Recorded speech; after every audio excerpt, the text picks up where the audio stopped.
더불어민주당이 이동관 방송통신위원장에 대한 탄핵소추안을 국회 본회의에 보고했습니다. 이동관 위원장은 법률상 중대한 위반 행위가 없다며 부당하고 황당한 탄핵이라고 반발했습니다. 노란봉투법과 방송 3법이 국회 본회의에 상정됐는데 국민의힘이 무제한 반대 토론, 필리버스터로 막겠다는 방침을 철회하면서 야당 주도로 본회의를 통과했습니다.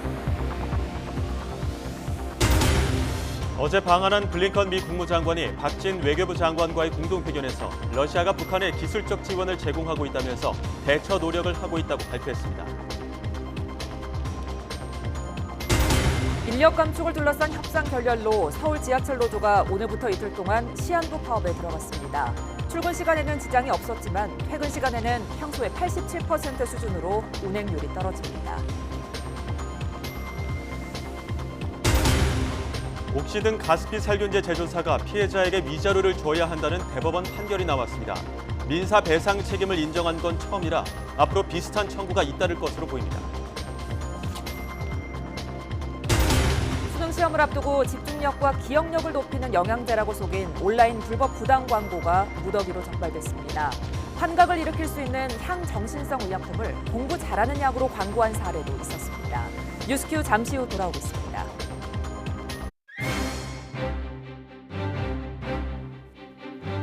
시청자 여러분 안녕하십니까? 가장 빠른 종합뉴스 뉴스큐 시작합니다. 통신비도 내리고 주류 가격도 잡아보자. 정부가 물가 안정을 위해 통신비 완화 대책을 발표하고 주세 개편 작업도 검토하고 있습니다. 전기세도 일단은 산업용만 건드리기로 했는데요. 자세한 물가 대책들 경제 전문가와 하나씩 짚어보겠습니다. 네, 목요일 뉴스큐 국회부터 가보겠습니다. 야당이 추진해온 노란봉투법과 방송 3법이 조금 전 국회 본회의에서 야당 주도로 통과됐습니다. 민주당은 이동관 방송통신위원장과 검사 2명에 대한 탄핵소추안도 당론을 모아 발의했는데요. 국민의힘은 탄핵 표결을 막기 위해 노란봉투법 등 쟁점 법안에 대한 무제한 토론, 필리버스터를 포기하겠다고 밝혔습니다. 취재기자 연결합니다. 나혜인 기자. 네, 국회입니다. 오늘 국회 분주하게 움직였는데 현재 본회의 진행 상황도 전해주시죠. 네, 결론부터 말씀드리면 오늘 본회의는 조금 전에 끝났습니다. 일단 오늘 본회의는 민주당 의원총회가 길어지면서 애초 계획보다 30여 분 늦게 시작했습니다. 노란봉투법과 방송 3법은 오후 3시를 조금 넘겨서 나란히 안건으로 상정됐습니다. 김진표 국회의장이 민주당 의원들이 제출한 추가 상정 동의안을 표결에 붙였고 국민의힘은 반대했지만 의석수에서 밀려 막지 못했습니다.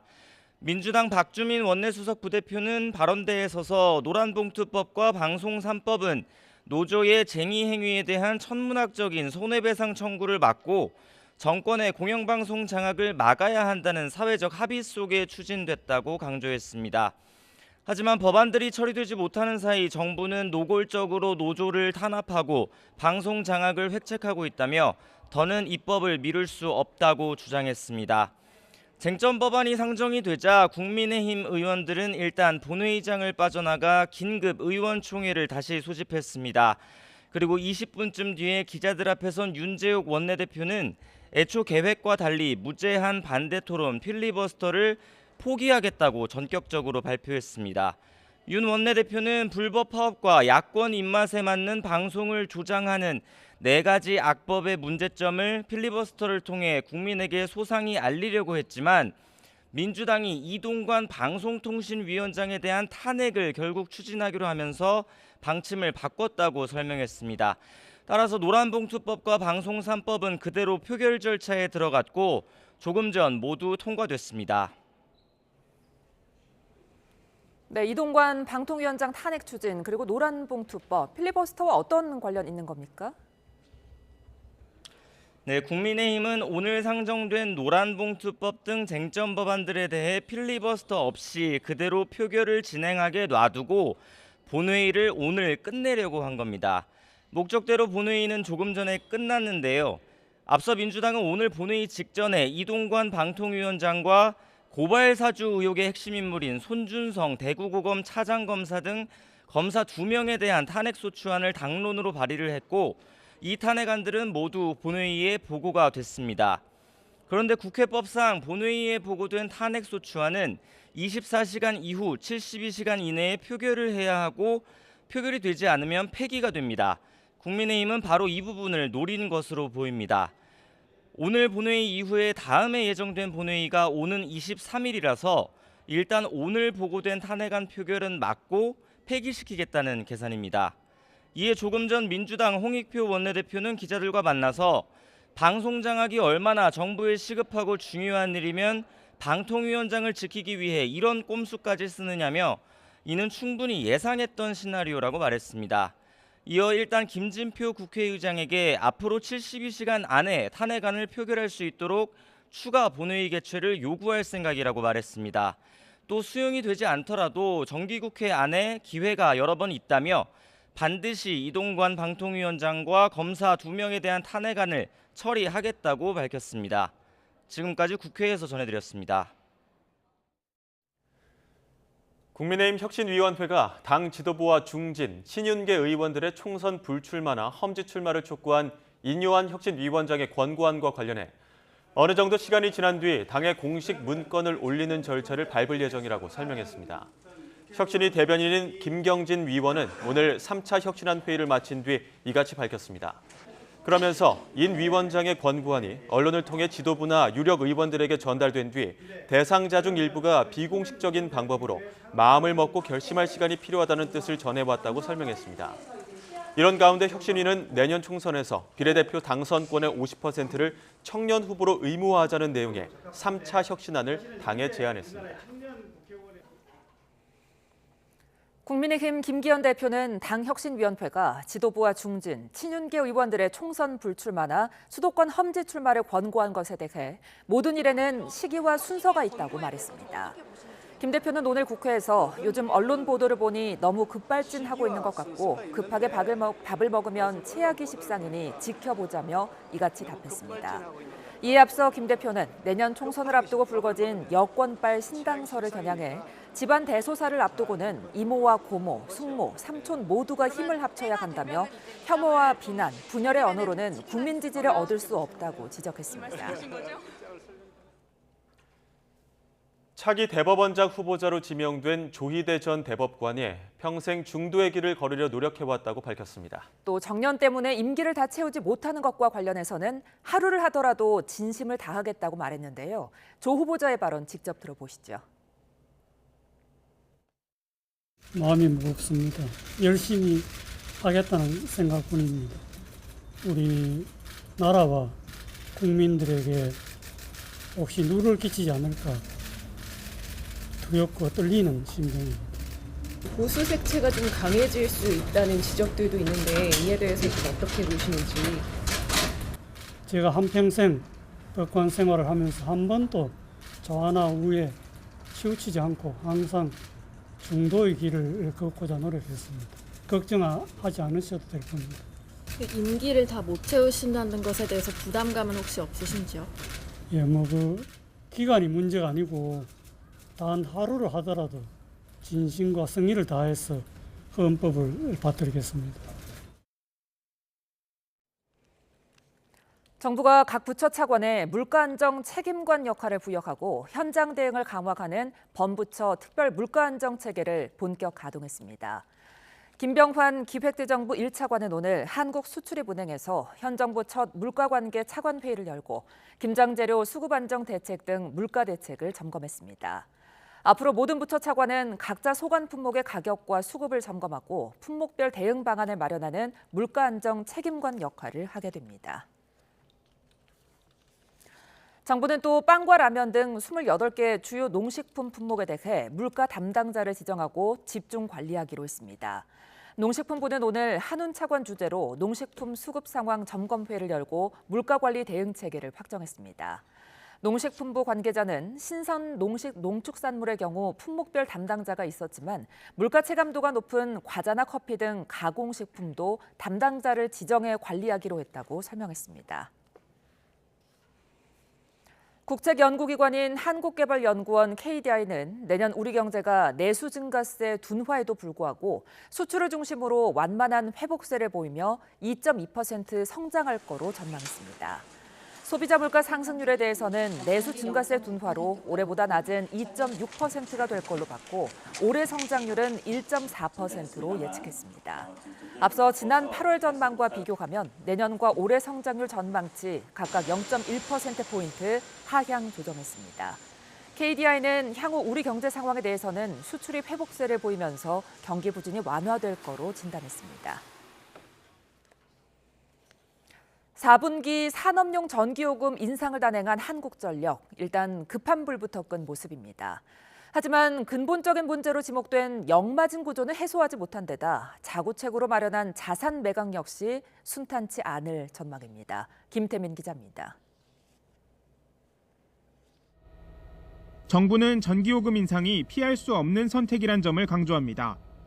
근본 요금 조정은 한전의 재무상, 국민 부담, 물가, 그다음에 에너지 가격 추이를 종합적으로 검토한 결과입니다. 서민 물가와 직결되는 전기요금을 대폭 올리기도, 걷잡을 수 없이 불어나는 한전의 적자를 그냥 내버려두기도 어렵습니다. 대규모 산업 현장 위주로만 전기요금을 인상한 것도 이런 고민이 담겼습니다. 지난해 대용량 산업용 전기가 전체 사용량에서 차지한 비중이 49%에 달했던 만큼 요금 인상 효과는 분명 기대할 만합니다. 하지만 산업 현장에선 벌써 볼멘 소리가 나옵니다. 산업 경쟁력 약화를 우려하는 목소리와 중소기업 부담 완화 대책에 대한 요구가 동시에 터져나왔습니다.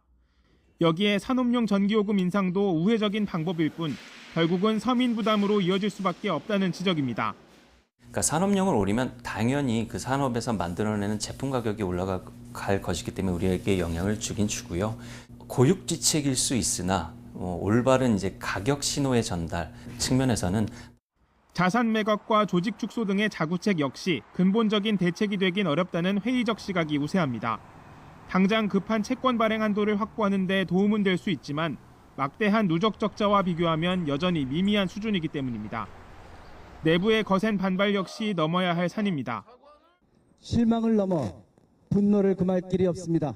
한전의 자구책은 또다시 이 적자의 책임을 한전과 전력그룹사 직원들에게 떠넘기는 것이기 때문입니다. 급변하는 중동 정세에 원자재 값이 널뛰고 전력 수요가 급증하는 겨울철이 다가오면서 한전의 고민은 더욱 커지고 있습니다. 3분기 적자 터널을 간신히 벗어날 거로 보이지만 올해에만 7조 5천억 원대 적자가 예상되기 때문입니다. 결국 판매가보다 생산비가 비싼 역마진 구조 해소가 문제의 핵심인 만큼 여기에 대한 해답을 언제 내놓느냐가 관건일 것으로 보입니다. YTN 김태민입니다.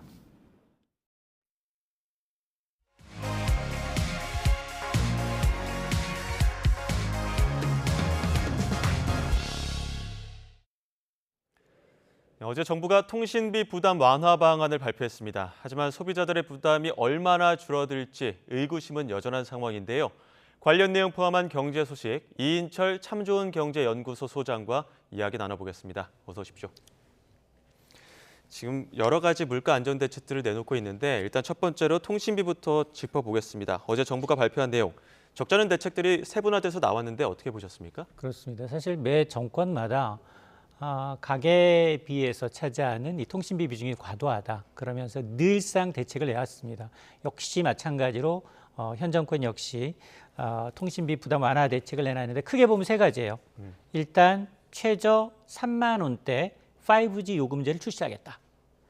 예. 그리고 두 번째가 단말기 종류에 따라서 5G 요금제는 5G4는 5G 요금제만 가입이 가능했는데 LTE 요금제랑 교차 가입을 가능하게 하겠다라는 게 두 번째고요. 예. 세 번째가 요즘 나온 스마트폰은 왜 다 100만 원, 200만 원이냐? 그렇죠. 중저가폰 30만 원에서 80만 원대 폰이 조금 더 늘어난다라고 요약을 할 수 있습니다. 그러면은 그 세 가지 부분을 조금씩 잘라갖고 다시 한번 짚어보겠습니다. 그러니까 일단은 5G 단말기 이용자도 LTE 요금제 이용할 수 있게, 이게 지금 LTE 요금제도 몇 가지 다양한 것들이 있다 보니까 5 요금제 단말기 사면은 5G 요금제만 써야 돼 이렇게 발목을 묶어놨단 말이죠. 맞습니다. 이거 이렇게 교차적으로 좀 요금제를 왔다 갔다 할 수 있게 하겠다 이거 아닙니까? 맞습니다. 지금 아마 자녀분들은 굉장히 교체주의가 좀 빨라요. 그런데 예. 새 스마트폰을 사기만 하면 예. LTE에서 내 의도와는 상관없이 무조건 5G 폰으로 바꿔야 되는 상황이거든요. 그래서 LTE 폰 주세요 그러면 없는데요? 라는 대리점이 많습니다. 예. 자, 그래서 이르면 이달 말부터 이제 5G 요금제, LTE 요금제를 통합하겠다는 겁니다. 그동안은 5G4는 5G 요금제만 가입이 가능했고 예. 그다음에 LTE4는 LTE 요금제만 가입이 가능했는데 이렇게 이원화되어 있던 것을 통합하게 되면 단말기 상관없이 소비자가 선택할 수 있게 하겠다는 거예요. 예. 그래서 아니 나는 구태여 LTE도 잘 쓰고 있는데 새 폰을 갈아탔다는 이유로 5G 요금제는 좀 불합리하다. 이런 분들한테는 혜택이 들어갈 거예요. 예. 근데 문제는 뭐냐? 5G 5세대와 이 LTE는 롱텀 에볼루션이라고 해서 4세대거든요. 차이점이 뭐냐? 속도와 용량이에요. 근데 5G도 제 속도를 못 내고 있다는 지적 나왔었잖아요. 맞는 지적이에요. 예. 아니 중계기가 이게 빼곡하게 있는 수도권은 괜찮아요. 근데 지방으로 가게 되면 야 이게 요금은 5G인데 속도는 LTE보다 안 나온다 이런 그러니까요. 불만의 목소리 예. 있거든요. 그러니까 그런 분들은 5G 폰 샀었더라도 이번 기회에 LTE 요금제로 낮을 수 있다는데 문제는 뭐냐? 근데 그동안 빠른 인터넷 서비스 제공되는 데이터 용량 많은 5G 사용자가 똑같은 서비스를 원하는데 LTE로 갈아탈까? 이것도 의문이고요. 예. 또 하나 역으로 LTE 이용자도 LTE 폰으로 아무리 5G 요금제를 가입해도 속도 자체가 5G 속도 지원을 안 해요. LTE 폰이. 예. 자 그러다 보니까 이 갈아타봐야 효과가 있을까? 이런 이제 의구심도 있는데 어쨌든 본인의 의지대로 선택할 수 있는 선택권을 주겠다라는 거는 뭐 긍정적입니다. 최저 요금제 그 하한선이 4만 원대였는데 이게 3만 원대로 낮췄단 말이죠. 맞습니다. 그런데 데이터를 적게 쓰는 사람들 지금의 그 요금제 개편을 보면은 30기가에서 100기가에서는 좀 선택권이 좀 있는데 30기가 밑으로는 좀 선택권이 별로 없다 보니까 예. 하한선을 낮추긴 했지만 밑에 좀 세분화해야 되는 거 아니냐 이런 지적도 나오고 있거든요. 맞습니다. 현 정부 들어서 2번 정도 요금제를 개편을 했어요. 예. 개편한 게 이게 사용 용량 예. 30GB에서 월 100GB 사이의 요금제가 조금 늘어났을 뿐이에요. 그렇죠. 그 이하 사용하시는 분들도 있잖아요. 예. 그러니까 그 이하 요금제가 굉장히 적다, 극소수다라는 겁니다. 이게 소비자들의 선택권을 제한하는 게 아니냐라는 불만이 있었는데 예. 현재 이제 월 4만 원 초반, 중반 4만 5천 원에서 4만 9천 원대 예. 데이터 용량으로 치면 한 5GB에서 8GB를 사용하는 이런 사람들이 최저를 낮춰달라. 그러면 월 3만 원대 이제 요금제가 출시가 될 수 있는데 이럴 경우에는 데이터 용량이 더 줄어듭니다. 1GB에서 3GB로 쓸 수 있는 용량이 좀 줄어들어서 아마 노인분들이나 나이 드신 분들은 그다지 많이 안 쓰거든요. 예. 자 그러다 보니까 그렇죠. 예를 들어서 가정이나 대부분의 직장에는 무선 랜이 다 돼 있어요. 와이파이가 이제 빵빵하게 터지기 때문에 예. 데이터를 좀 적게 쓰시는 분들은 좋은 선택지가 될 수 있는데 이게 사실은 싸고 질 좋은 건 없잖아요. 예. 우리가 그동안 너무 익숙해서 뭐 영화를 다운로드 받는다든가 동영상 SNS 유튜브를 본다든가 이러면 금방 데이터 경고가 들어와요. 그렇죠. 이런 분들은 효과가 별로 없고 정말 이제 데이터를 적게 쓰시는 분들한테는 긍정적일 수 있습니다. 근데 이게 확정된 게 아니라 통신사와 협의해야 돼요. 예. 그래서 아마 정부는 내년 한 1분기 내 통신사 협의를 거쳐서 월 3만 원대 낮게 되면 3만 원대 이제 요금제 5G 요금제를 내놓겠다라는 겁니다. 예.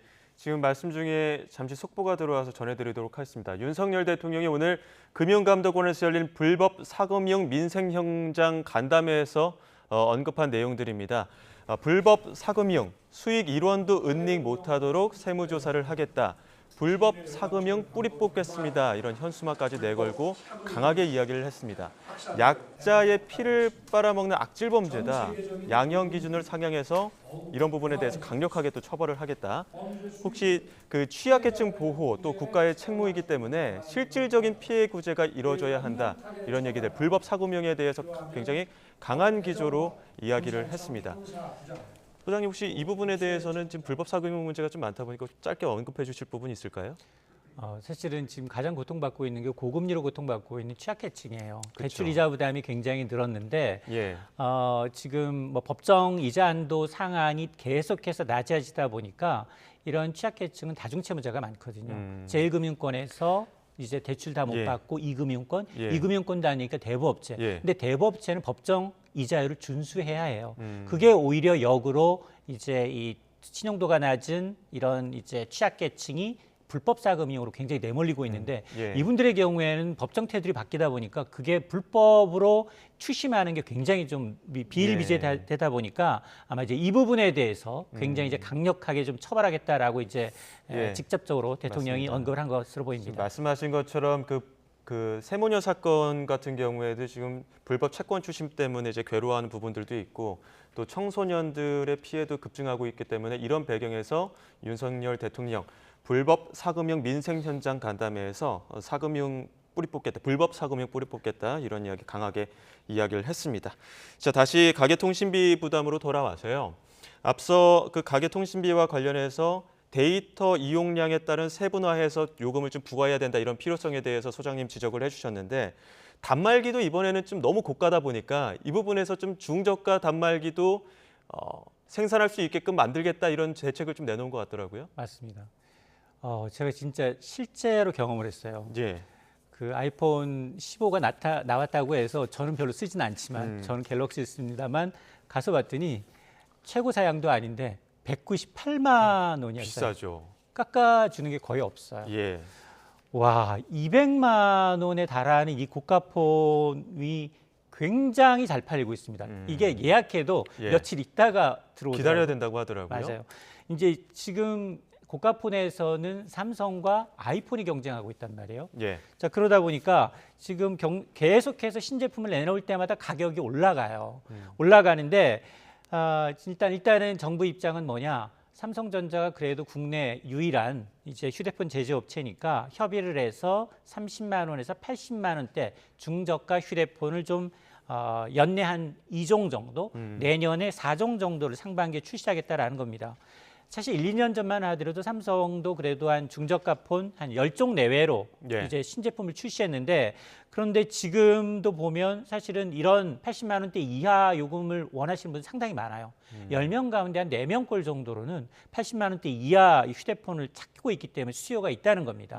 자, 그래서 일단 이런 이제 이 계획을 내놓고 있는데 문제는 뭐냐면 이게 삼성만 이제 계속해서 압박을 하다 보면 의외로 이제 고가폰을 파는 애플은 빠져요. 상대적인 역차별 논란도 있거든요. 특히나 이제 매번 이 정부가 이제 이 정권이 바뀔 때마다 통신사 압박해서 월통신 요금 인하까지는 대부분의 정권이 공통적으로 했는데 이번 정권까지는 휴대폰 제조업체까지로 확대가 됐단 말이에요. 자, 그러다 보니까 이게 뭐 가계 통신비 낮추겠다라는 취지는 좋지만 문제는 뭐냐?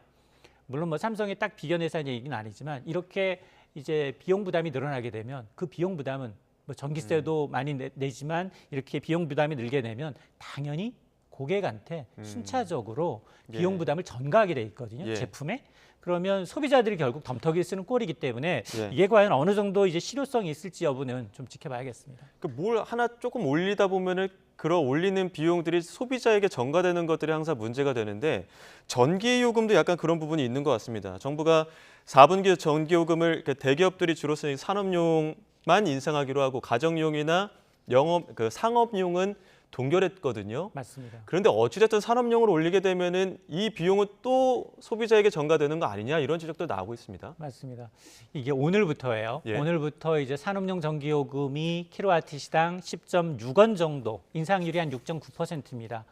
가정에 쓰는 가정용, 그리고 일반 영업소에 쓰는 이제 영업용, 그리고 중소기업이 쓰는 이제 산업용 값 역시 동결이 돼서 4분기에는 대기업이 사용하는 산업용만 인상하게 됐는데 물론 대기업도 시설 규모에 따라서 요금 인상률은 차등이 되는데 지난해 기준 이렇게 산업용 대기업이 쓰는 전력 얼마나 썼느냐 이 고객 수로 따져보면 한 4만 한 2천호 정도 전체의 0.2%에 불과하지만 그러나 산업 현장 특히나 이제 철강이라든가 반도체는 24시간 공장을 돌리거든요.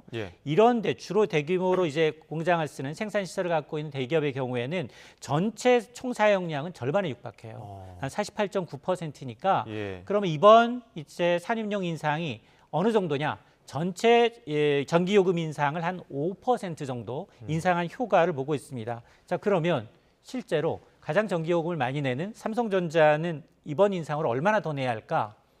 지난해 삼성전자가 1년에 낸 전기요금이 2조 5천억 원이에요. 전기요금만. 여기에다가 이번 인상분으로 3천억 원이 추가돼요. 자, 그러면 이게 사실은 정부 최초기에는 부자 감세하겠다고 대기업 법인세 많이 낮췄단 말이에요. 근데 이제 선거 임박하니까 다시 전기요금을 또 이제 전가하고 있는 게 아니냐라는 불만도 있고, 또 하나 여기에 배경 이런 것도 있습니다. 최근에 이 사실은 지금 미국이 특히나 철강업체, 국내 철강업체를 상계관세로 제소를 했어요. 그 이유를 들여다보니 야, 지금 네가 받고 있는 전기는 거의 원가보다도 낮은데 이게 사실상 정부의 보조금이 아니냐? 라는 이유를 들어서 상계관세를 매기니까 이런 것도 아마 정부가 대기업만 전기요금을 인상하는 요인으로 작용한 예. 것으로 보입니다. 뭐 전가될 만한 우려도 있겠지만 어찌됐든 간에 지금 한전이 갖고 있는 부채 때문에 올릴 수밖에 없는 그 불가피한 선택도 있었고요. 소주 그 주류세 이야기도 해봐야 될 것 같습니다. 요즘에 소맥 한 잔 먹으려고 하면 뭐 15,000원이 든다 이런 이야기 나오고 있거든요. 워낙 많이 오르다 보니까 주세 제도도 좀 개편해서 민생으로 돌아가는 부담을 좀 줄여줘야 되겠다 이런 필요성이 좀 나오는 것 같거든요. 맞습니다. 제가 늘상 말씀드리지만 이게 서민의 영리를 건드린 3대 기호식품이 있어요. 이게 소주, 예. 라면, 삼겹살이에요. 근데 이게 해마다 오르고 있어요. 그렇죠. 라면은 2년 새 3번 올랐어요. 예. 그리고 지금 소주는 지난해 2월에 이어서 1년 만에 해마다 올리고 있어요. 삼겹살은 냉동 삼겹살 수입해서 지금 풀고 있는 상황이거든요. 예. 그런데 지난달 맥주업계 1위인 오비맥주가 6.9% 맥주 가격 인상했죠. 오늘부터입니다. 소주업계 1위인 하이티진로가 소주는 6.9%, 예. 맥주는 9.3% 올렸어요. 예. 이게 지난해 2월 이후 이제 9개월 만인데 이 이유는 똑같습니다. 원가 많이 올랐다. 소주는 이제 주로 에탄올이라는 주정에다가 물, 감미료 섞어서 만드는데 이 주정이 전체 소주 원가의 15%를 차지하는데 올해만 10.6% 올랐습니다. 그리고 소주를 담는 병의 단가도 21% 이상 올라서 어쩔 수 없다. 또 맥주 제조에 들어가는 메가 역시 국제 시세가 많이 올랐다라는 얘기를 하고 있는데 문제는 이게 출고 가격이 한 80원 정도 오르면 이게 3단계로 뛰어요, 가격이. 이게 편의점으로 가면 100원 단위로 뛰고요. 네. 편의점이 아니라 일반 음식점, 주점으로 가게 되면 1,000원 단위로 떠요. 예. 그래서 앞서 말씀하셨던 것처럼 소주 7,000원, 맥주 8,000원이에요. 섞어 마시는 소맥 좋아하시는 분들 이거 비율 따지면 소주 하나에다 맥주 2병 넣어야 되거든요. 예. 그러면 2만 원씩 돼요. 그렇네요. 그러니까 이게 과연 이게 서민의 술이 된 거냐, 무색해지고 있다라는 얘기가 나오니까 정부가 이제 주세 개편 작업에 착수하고 있는데 이미 지난 국정감사에서 지적을 받았어요. 아니 왜 수입 주류하고 국내산하고 세금이 이렇게 차이가 납니까? 라고 했더니 수입 재료는 어떻게 하고 있느냐? 수입 신고 가격을 기준으로 해서 세금을 매겨. 예. 신고 가격은 유통비 이런 거 포함 안 된 거예요. 예. 근데 국내 주류는 제조 원가에다가 유통비, 이윤, 판매 관리비 다 포함해서 세금을 매기다 보니 예. 이게 지금 오히려 역차별 받고 있는 거예요. 국내에서 만든 증류주가. 예. 자, 그래서 수입차도 똑같은 불만이 제기되니까 지난 7월에 뭘 도입했느냐? 기준 판매 비율이라고 해서 예. 이거 세금을 과세 표준을 깎아주는 거예요.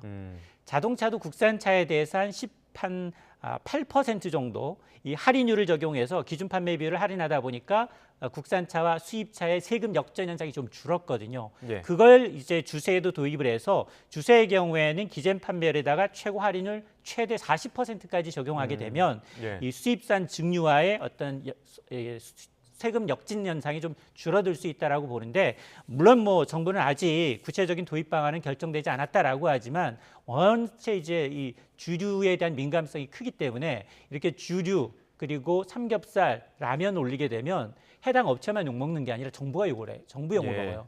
술안주 먹으면서 아니 나는 세금 내는데 정부는 하는 게 도대체 뭐야? 이런 예. 얘기가 나오거든요. 그래서 아마 이런 이제 주류세 개편에 나선 것으로 보입니다.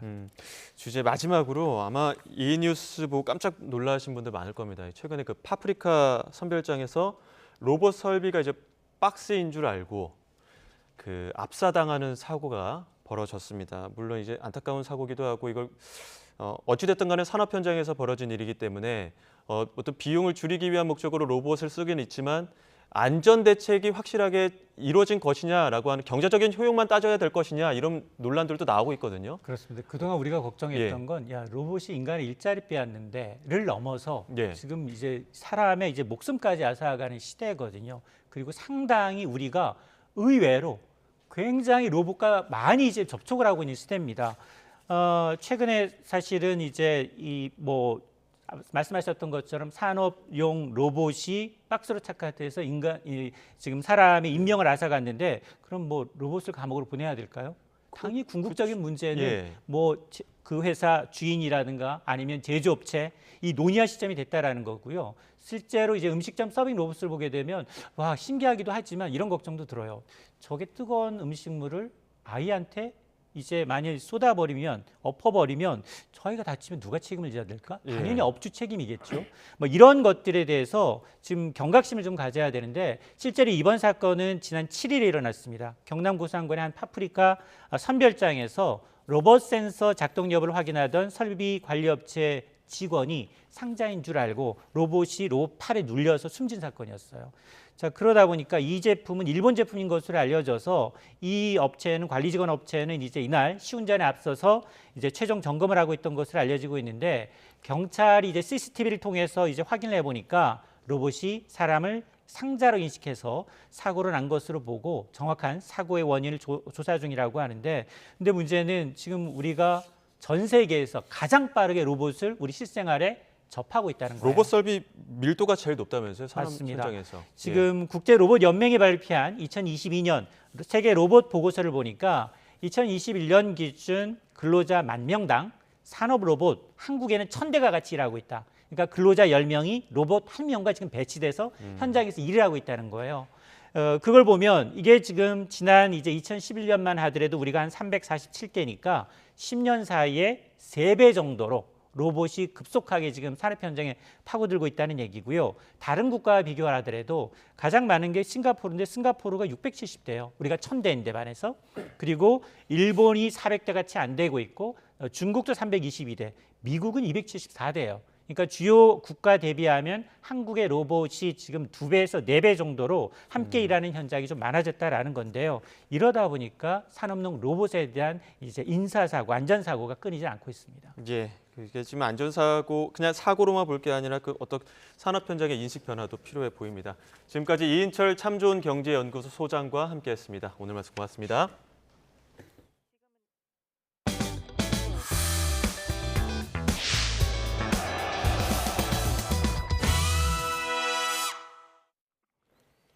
박진 외교부 장관과 토니 블링컨 미 국무장관이 서울에서 만나 북한 문제와 경제 안보, 국제 정세 등 공동 관심사에 대해 폭넓게 협의했습니다. 특히 북한과 러시아의 군사 협력 움직임에 깊은 우려를 표하고 러시아에 대한 압박을 강화할 수 있는 방안을 집중적으로 논의했습니다. 취재 기자 연결합니다. 조수연 기자. 네, 외교부입니다. 네, 한미 외교장관 회담 결과 자세히 전해주시죠. 네, 박진 외교부 장관과 토니 블링컨 미 국무장관이 오늘 오후 서울 외교부 청사에서 회담한 뒤 공동 기자회견을 열었는데요. 먼저 박진 장관은 지금처럼 전 세계의 복합 위기가 심화될수록 한미 동맹이 글로벌 포괄적 전략 동맹으로서 더 강력해져야 한다는 데 인식을 같이 했다고 밝혔습니다. 확고한 한미 연합 방위 태세를 유지하는 가운데 확장 억제 실행력을 강화하기 위해 앞으로도 계속 긴밀히 공조해 나갈 것이라고 설명했습니다. 또 북한이 소위 위성 발사를 포함한 모든 도발을 중단하고 비핵화 대화에 복귀할 것을 강력히 촉구한다며 한미는 북한을 단념시키기 위한 노력을 계속할 것이라고 강조했습니다. 이와 함께 러시아와 북한의 군사협력은 명백한 안보리 결의 위반이자 전 세계에 대한 심각한 위협이라고 지적했습니다. 블링컨 장관도 러북 군사협력에 대해 한미가 깊은 우려를 공유한다며 러시아가 북한의 군사기술 이전을 안 하도록 압박을 강화할 수 있는 추가 조치를 논의했다고 설명했습니다. 블링컨 장관은 북한 핵미사일 위협과 관련해서 중국 측과도 고위급 차원에서 여러 차례 소통해오고 있다며 중국이 북한과 독특한 관계를 가지고 있는 만큼 북한의 영향력을 행사할 수 있다고 언급했습니다. 그러면서 중국이 그 영향력을 활용해서 북한의 위험하고 무책임한 행위를 막기 위해 건설적인 역할을 할 것을 기대한다고 덧붙였습니다. 미중 관계에 대해 박진 장관은 중국과의 관계를 책임 있게 관리하려는 미국 측 노력을 적극 지지한다고 하고 우리로서도 상호 존중에 기반해서 건강하고 성숙한 한중 관계를 발전시켜 나간다는 입장을 재확인했습니다. 양측은 아울러 캠프 데이비드 정상회의를 토대로 한미일 3국 협력도 계속 강화해 나가기로 했다며 상호 편리한 시기에 3국 외교장관이 다시 모여서 3국 협력을 심도 있게 논의하고자 한다고 밝혔습니다. 중동 정세와 관련해서는 이스라엘에 가해진 하마스의 무차별적 공격을 규탄하고 당사자들의 민간인 보호 조치를 촉구했습니다. 또 이팔 문제의 근본적 해결을 위해 이국가 해법을 기초로 국제사회와 협력해 나가겠다고 덧붙였습니다. 올해 한미동맹이 70주년을 맞은 가운데 블링컨 장관의 이번 방한은 2021년 3월 이후 2년 반 만이자 윤석열 정부 출범 이후로는 처음입니다. 지금까지 외교부에서 YTN 조수연입니다. 한미 국방장관이 다음 주 서울에서 열리는 연례회담에서 북핵 위협에 대한 확장 억제 방안을 논의합니다. 신원식 국방부 장관과 로이드 오스틴 미국 국방장관은 오는 13일 서울 용산구 국방부 청사에서 한미 안보협의회의를 진행합니다. 지난달 취임한 신 장관과 오스틴 장관이 만나는 건 이번이 처음입니다. 국방부 관계자는 이번 회의에 한미 연합 방위 태세와 북핵 위협에 대한 확장 억제 실행력 제고, 한미일 3국의 안보 협력 등이 주요 의제로 논의될 것이라고 설명했습니다. 서울교통공사 노사 협력이 결렬되면서 오늘부터 노조가 파업에 들어갔습니다. 퇴근 시간 시민 불편이 예상되는데요. 서울시가 강도 높은 비판 메시지를 내놨습니다. 취재기자 연결합니다. 최기성 기자. 네, 정국부입니다. 예, 퇴근 시간 다가오고 있는데요. 지하철 운행 상황 현재 어떻습니까? 파업으로 영향받는 구간은 서울교통공사가 운영하는 1호선부터 8호선 구간입니다. 지금은 평소의 80% 수준으로 운행 중입니다. 9호선 언주역부터 중앙보훈병원역 구간은 정상 운행 중입니다. 파업에 돌입했다고 운행률이 급감하진 않습니다. 노사가 체결한 필수 유지 협정에 따라 출근 시간에는 평소처럼 지하철을 운행합니다. 다만 퇴근 시간에는 평소의 87% 수준으로 운행률이 떨어질 예정이라서 시민 불편이 불가피합니다. 서울시는 인력 13,000여 명을 확보해서 지하철 수송 기능을 유지한다고 밝혔습니다. 이번 경고 파업은 내일 오후 6시까지 이어집니다. 운영회사가 다른 신분당선이나 경의중앙선 등은 파업에 참여하지 않아서 변동 없이 운행합니다. 네, 서울시가 이번 파업과 관련해서 입장을 내놨습니다. 서울시는 조금 전 자료를 내고 명분 없는 파업에 타협은 없다고 밝혔습니다. 이어 시민 불편을 담보로 하는 파업에는 원칙으로 대응해서 오랜 기간 이어진 악습을 뿌리 뽑겠다고도 했습니다. 서울시는 또 노조 전임자의 근로시간 면제, 타임오프 제도 면제 대상이 아닌 노조원이 제도를 악용해서 출근하지 않았던 사례 등을 거론하며 자정 노력이 먼저라고 주장했습니다. 상황이 이렇지만 아직 노사 추가 교섭은 없습니다. 경영 정상화를 위해선 오는 2026년까지 2천여 명을 감축해야 한다고 주장했던 사측은 어제 최종 협상에서 합의안을 제시했습니다. 노사 인력 관련 전담 조직을 구성해 논의한 뒤 노사 합의 뒤에 시행한다는 내용이 담겼는데 양대 노조 의견이 엇갈렸습니다. 민주노총 노조는 반대했고 한국노총 노조는 찬성했습니다. 한국노총 노조는 결국 파업에 불참하기로 했습니다. 민주노총 노조는 수능 날인 오는 16일 이후에도 서울시나 사측 입장이 변하지 않으면 2차 전면 파업에 들어간다고 예고했습니다. 시기는 아직 특정하지 않았습니다. 서울교통공사는 어제 협상 때 내놓은 합의안을 원점에서 재검토한다는 입장입니다. 지금까지 전국부에서 전해드렸습니다. 네, 오늘 국회 상황 워낙 분주하게 돌아가서 다시 한번 국회 연결해 현재까지 상황 자세히 짚어보겠습니다. 일단 야당이 추진해온 노란봉투법과 방송 3법은 오늘 국회 본회의를 통과했습니다. 민주당은 이동관 방통위원장과 검사 2명에 대한 탄핵 소추안도 당론을 모아 발의했는데 국민의힘은 탄핵 표결을 막기 위해 쟁점 법안에 대한 무제한 토론, 필리버스터를 포기했습니다. 취재기자 연결해 자세히 알아보겠습니다. 나혜인 기자. 네, 국회입니다. 네, 일단 쟁점 법안부터 짚어보겠습니다. 노란봉투법 그리고 방송 3법은 오늘 본회의에서 통과됐죠? 네, 노란봉투법과 방송법은 오늘 본회의가 시작된 뒤에 오후 3시를 조금 넘겨서 나란히 안건으로 상정이 됐습니다. 김진표 국회의장이 민주당 의원들이 제출한 추가 상정 동의안을 표결에 붙였고 국민의힘은 반대를 했지만 의석수에서 밀려 막지를 못했습니다. 민주당 박주민 원내수석 부대표는 본회의장 발언대에 서서 노란봉투법과 방송 3법은 노조의 쟁의 행위에 대한 천문학적인 손해배상 청구를 막고 정권의 공영방송 장악을 막아야 한다는 사회적인 합의 속에 추진이 됐다고 강조를 했습니다. 하지만 그동안 법안들이 처리되지 못하는 사이 정부가 노골적으로 노조를 탄압하고 방송 장악을 획책하고 있다며 더는 입법을 미룰 수가 없다고 주장을 했습니다. 이후 쟁점 법안이 상정이 되자 국민의힘 의원들은 일제히 본회의장을 빠져나갔고 노란봉투법과 방송 3법은 그대로 표결 절차를 밟아 야당 주도로 모두 통과가 됐습니다. 노란봉투법은 파업 노동자에 대한 기업의 무분별한 손해배상 청구를 막겠다는 취지로 노조법을 바꾸는 내용이 핵심이고, 방송 3법은 KBS와 MBC, EBS 같은 공영방송의 이사회를 정치권 외의 시민사회 등의 추천까지 받아 구성하자는 내용이 골자입니다. 애초에 여당은 지금 이 법안에 반대했기 때문에 무제한 토론, 필리버스터를 하겠다는 방침이었는데 오늘은 하지 않고 퇴장한 거죠? 네, 일단 오늘 본회의에서 노란봉투법과 방송법이 상정된 뒤에 본회의장을 빠져나간 국민의힘 의원들은 긴급 의원총회를 다시 소집했습니다. 그리고 20분쯤 뒤에 기자들 앞에선 윤재욱 원내대표는 애초 계획과 달리 무제한 반대 토론 필리버스터를 포기하겠다고 전격적으로 발표를 했습니다. 취재 기자들도 오늘 모두 국민의힘의 필리버스터에 대비를 해서 여러 가지 대응 상황을 준비하고 있었는데, 일단 여당에서는 윤재욱 원내대표가 여러 가지 시나리오를 직접 준비한 가운데 하나로 필리버스터 포기도 포함이 돼 있던 것으로 알려졌습니다. 그 필리버스터 철회 부분, 포기 부분도 여러 가지 시나리오 중에 하나였다고 했는데 왜 그런 겁니까?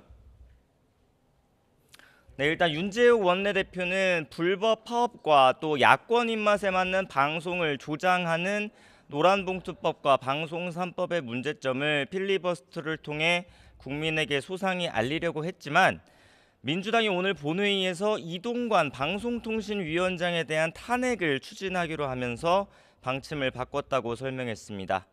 앞서 민주당은 오늘 본회의 직전에 이동관 방통위원장과 또 이른바 고발사주 의혹의 핵심 인물인 손준성 대구고검 차장검사 등 검사 2명에 대한 탄핵소추안을 당론으로 발의를 했습니다. 또 이 탄핵안들은 모두 본회의가 시작하자마자 오늘 보고가 됐습니다. 그런데 국회법상 본회의에 보고된 탄핵소추안은 24시간 이후 72시간 이내에 표결을 해야 하고, 표결이 되지 않으면 폐기가 됩니다. 국민의힘은 바로 이 부분을 노린 것으로 보입니다. 애초 민주당은 오늘 노란봉투법과 방송 3법에 대해서 국민의힘이 필리버스터를 진행하면 최소 4박 5일 동안 본회의 일정을 이어가면서 노란봉투법과 방송 3법 표결을 진행할 예정이었는데, 이동관 방통위원장 등에 대한 탄핵소추안도 그 사이에 표결을 할 계획을 갖고 있었습니다. 하지만 국민의힘이 오늘 상정된 쟁점 법안들에 대해 필리버스터 없이 그대로 표결을 진행하게 놔두고 본회의를 일단 오늘 끝내버린 겁니다. 그렇게 되면 그럼 앞으로 이동관 방통위원장 탄핵 절차는 어떻게 되는 겁니까? 네, 일단 앞서 여야가 합의했던 다음 본회의는 오는 23일에 잡혀 있습니다. 따라서 오늘 본회의에 보고된 이동관 방통위원장 등의 탄핵소추안은 72시간 내에 추가 본회의가 열리지 않는 이상 표결이 어려워졌습니다. 따라서 국민의힘은 72시간 안에 본회의가 열리지 않을 경우 탄핵안은 자동으로 폐기된다고 보고 있습니다. 이에 조금 전 민주당 홍익표 원내대표는 기자들과 만나서 방송 장악이 얼마나 정부에 시급하고 중요한 일이면 방통위원장을 지키기 위해서 이런 꼼수까지 쓰느냐며 충분히 예상했던 시나리오라고 말하기도 했습니다. 이에 일단 김진표 국회의장에게 앞으로 72시간 내에 탄핵안을 표결할 수 있도록 추가 본회의 개최를 요구할 생각이라고 덧붙였습니다. 조금 전에 홍익표 원내대표는 김진표 국회의장을 만나러 의장실로 찾아간다는 소식이 조금 전에 들어오기도 했는데, 일단 의장이 홍 원내대표 요구를 받아들일지는 아직 전해지지 않고 있습니다. 홍 원내대표는 추가 본회의 개최가 수용이 되지 않아도 올해 정기국회 안에 여러 번 기회가 있다며 반드시 이동관 방통위원장과 검사 2명에 대한 탄핵안을 처리할 예정이라고 밝혔습니다. 네, 오늘 국회 상황이 굉장히 급박하게 전개됐는데 지금 현재 여야 움직임은 어떻습니까? 네, 일단 조금 전에 윤재옥 국민의힘 원내대표는 기자들과 만나서 오늘 점심시간 직전까지 민주당과 김진표 국회의장에게 이동관 방통위원장 탄핵안만큼은 정말 상정하지 않았으면 좋겠다고 거의 사정하다시피 했다고 전했습니다. 왜냐하면 이제 필리버스터라는 것 역시 상당히 정치적으로 부담이 되는 결정인데 거기에 방통위원장 탄핵 소추안까지 얹어서 발의를 하겠다는 건 정치적으로 해서는 안 될 일이라고 정말 윤재욱 원내대표 말로는 정말 읍소에 가까울 정도로 사정을 했다고 이렇게 기자들에게 밝히기로 했습니다. 하지만 윤 원내대표는 본회의 20분쯤 전인 오후 1시 40분쯤에 민주당이 당론으로 탄핵소추안을 발의했다는 뜻을 전해 들었고 이거는 정말 심하다는 생각에 필리버스터 포기를 결정했다고 조금 전에 기자들에게 말했습니다. 또 민주당은 노란봉투법과 방송 3법 표결 절차가 진행되던 동안 의원들을 국회 로텐더홀로 불러서 탄핵소추안을 남발하고 입법 폭주를 단행한 민주당을 비판하는 규탄 대회를 열기도 했습니다. 또 오늘 국회 본회의를 통과한 노란봉투법과 방송 3법에 대해서는 윤석열 대통령에 대해서 거부권 행사를 건의할 방침입니다. 민주당은 지금 국민의힘이 필리버스터를 포기하면서 이동관 방송통신위원장의 탄핵 소추안 표결을 어떻게 처리할지 긴급 의원총회를 소집했습니다. 당내에서는 추가 본회의가 받아들여지지 않을 경우에 앞으로 정기국회에서 탄핵 소추안을 어떻게 처리할지 여러 가지 시나리오를 놓고 검토하는 것으로 지금 전해지고 있는데 자세한 내용은 추가 취재하는 대로 계속해서 전해드리겠습니다. 지금까지 국회에서 전해드렸습니다. 가습기 살균제를 제조하고 판매한 회사가 관련 피해자들에게 민사상 손해를 배상해야 한다는 첫 대법원 판단이 나왔습니다. 특히 대법원은 개인의 증명 정도에 따라 배상 책임이 발생할 수 있다고 판단했는데요. 이에 따라 피해자들의 배상 청구가 이어질 걸로 보입니다. 취재기자 연결합니다. 김철희 기자. 네, 대법원입니다. 예, 자세한 판결 내용 전해주시죠. 네, 사건의 시작은 지난 2007년입니다. 김모 씨는 2007년부터 2011년까지 겨울마다 옥시가 생산한 가습기 살균제를 사용했는데요. 이후 이유를 알 수 없는 간질성 폐질환 등을 앓기 시작해 지금까지 관련 치료를 받고 있습니다. 조사에 나선 질병관리본부는 그러나 김 씨 폐 질환이 살균제로 인한 것일 가능성이 작다면서 3등급 판정을 내렸는데요. 뒤늦게 환경부가 구제급여 지원 대상자로 인정해 김 씨는 매월 구제급여를 받고 있습니다. 이 과정에서 김 씨는 살균제 제조 판매사 옥시와 납품업체 한빛화학을 상대로 민사상 손해배상 책임을 묻는 소송을 제기했습니다. 1심 재판부는 김 씨 청구를 받아들이지 않았지만 2심 재판부는 구제급여 대상자 선정 등을 근거로 위자료 500만 원을 지급하라고 판결했습니다. 특히 피고 기업들이 인과관계가 없다는 주장만 할 뿐 원고에 대한 보상이나 진심 어린 반성을 하고 있지 않다고 꼬집기도 했습니다. 그리고 오늘 대법원 역시 원심 판결에 문제가 없다며 같은 판단을 내렸습니다. 특히 질병관리본부 조사가 김 씨 일부 부위에 대한 폐 질환 가능성을 판정한 것일 뿐이라며 가습기 살균제와 질병 발생과 악화 사이 인과관계는 살균제 사용자의 구체적인 증명에 따라 달라질 수 있다고 설명했는데요. 이에 따라 피해자가 의학적 개연성과 시간적 선후관계 등을 통해 질병과 살균제 사용사 인과관계를 어느 정도 입증하면 제조사로부터 피해를 보상받을 수 있을 것으로 보입니다. 결과가 나온 뒤 김 씨 측은 환영 입장을 밝혔는데요. 직접 들어보시겠습니다. 가습기 피해자로서 인정을 받는 분들이라면 손해배상 책임을 구제받을 수 있는 그런 어떤 학대의 의미가 있다고 생각이 들고요. 이처럼 대법원이 개인의 증명 정도에 따라 배상 책임이 발생할 수 있다고 판단했다는 점에서 앞으로 피해자들의 관련 배상 청구가 이어질 것으로 전망됩니다. 지금까지 대법원에서 전해드렸습니다. 오늘 서울고등법원에서는 최태원 SK그룹 회장과 노소영 아트센터 나비 관장의 이혼 소송 항소심이 다시 시작됐습니다. 노 관장은 첫 변론 준비기일에 직접 출석해 30년간의 결혼 생활이 이렇게 막을 내려 참담하다는 심경을 밝혔는데요. 직접 들어보시죠. 30여 년간의 결혼 생활이 이렇게 막을 내리게 된 거에 대해서 참담하다고 말씀을 드렸고요. 가정의 일로 국민 여러분들께 많은 심려를 끼친 거 너무 죄송하고 민망하기 그지없습니다. 다만 바라는 것은 저의 이 사건으로 인해서 가정의 소중한 가치가 법에 의해서 지켜지는 그런 계기가 되기를 바람하지 않습니다. 감사드립니다. 입동 추위가 풀리면서 오늘은 완연한 가을 날씨가 이어지고 있습니다. 하지만 퇴근길부터 전국 곳곳에 비가 내리면 내일부터 날씨가 다시 쌀쌀해지고 주말에는 영하권 추위가 찾아온다는데요. 취재기자 연결해 자세한 추위 전망 알아봅니다. 김민경 기자. 네, 김민경입니다. 오늘은 추위가 다소 누그러진 것 같은데 내일부터 다시 추워진다고요? 네, 그렇습니다. 오늘 서울의 아침 기온이 5.9도였는데요. 어제보다 4도가 높습니다. 낮 기온도 제주 성산 23.5도, 경남 김해 23.2도, 서울도 18.4도로 예년 이맘때의 기온을 웃돌았습니다. 하지만 우리나라 북쪽과 남쪽에서 두 개의 저기압이 다가오고 있습니다. 퇴근길에는 전국 곳곳에 가을비가 내리겠는데요. 내일까지 비의 양은 5에서 최고 50mm로 많지는 않겠습니다. 다만 기상청은 오늘 오후 서해를 시작으로 내일은 전 해상에서 강풍과 높은 물결이 예상돼 해상에는 풍랑 예비특보를, 서해안 곳곳에는 강풍 예비특보를 발표했습니다. 비가 내리면서 기온이 또다시 뚝 떨어지겠는데요. 내일 아침 강원도 철원 영하 2도, 경기 파주 영하 1도 등 영하권 날씨를 보이겠고 서울은 1도로 오늘보다 기온이 5도 이상 뚝 떨어지겠습니다.